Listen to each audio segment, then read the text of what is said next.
नमस्कार दोस्तों, आज हम आपके लिए अद्वितीय दानी राजा रघु की कथा लेकर के आए हैं। एक बार महाराज रघु अपने दरबार में बैठे थे कि इनके पास कौत्स नाम के एक स्नातक ऋषि कुमार आए। अपने यहाँ स्नातक को देखकर महाराज ने उनका विधिवत स्वागत सत्कार किया, पाद्य आदर से उनकी पूजा की। ऋषि कुमार ने विधिवत उनकी पूजा ग्रहण की और कुशल प्रश्न पूछा। कुछ समय पश्चात ऋषि कुमार चलने लगे। तब महाराज ने कहा, ब्राह्मण, आप कैसे पधारे और बिना कुछ अपना अभिप्राय बताए आप लौटे क्यों जा रहे हैं?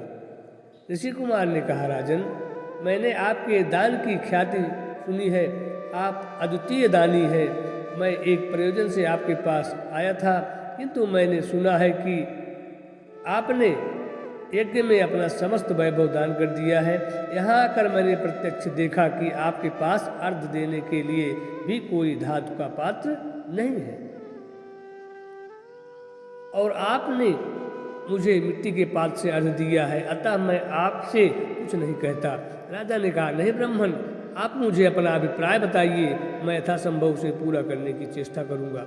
स्नातक ने कहा, राजन, मैंने अपने गुरु के यहाँ रहकर सांगोपांग वेदों का अध्ययन किया।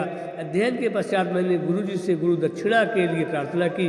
उन्होंने कहा, हम तुम्हारी सेवा से ही संतुष्ट हैं, मुझे और कुछ भी दक्षिणा नहीं चाहिए। गुरु जी के यूँ कहने पर मैं बार बार उनसे गुरु दक्षिणा के लिए आग्रह करता ही रहा।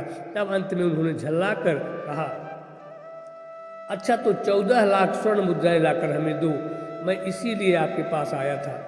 महाराज ने कहा, ब्राह्मण, मेरे हाथों में धनुष बाण के रहते हुए कोई विद्वान ब्रह्मचारी ब्राह्मण मेरे यहाँ से विमुख जाए तो मेरे राजपाट धन वैभव को धिक्कार है।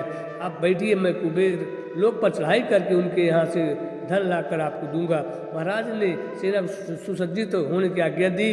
प्रातः काल कोषाध्यक्ष ने आकर महाराज से निवेदन किया कि महाराज, रात्रि में सुवर्ण की वृष्टि हुई और समस्त को स्वर्ण मुद्राओं से भर गया है। महाराज ने जाकर देखा कि सर्वत्र स्वर्ण मुद्राएं भरी हुई हैं। वहाँ जितनी स्वर्ण मुद्राएं थी उस सब को महाराज ने ऊँटों पर लदवा कर ऋषि कुमार के साथ भेजना चाहा।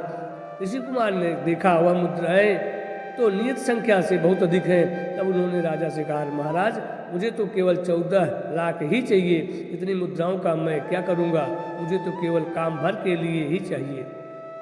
महाराज ने कहा, ब्राह्मण, यह सब आपके ही निमित्त आई हैं, आप ही इन सब के अधिकारी हैं, आपको ये सब मुद्राएं लेनी ही होंगी।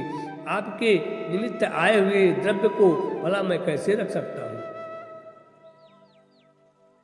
ऋषि कुमार ने बहुत मना किया, किंतु महाराज मानते ही नहीं थे। अंत में ऋषि को जितनी आवश्यकता थी वह उतना ही द्रव्य लेकर अपने गुरु के यहाँ चले गए।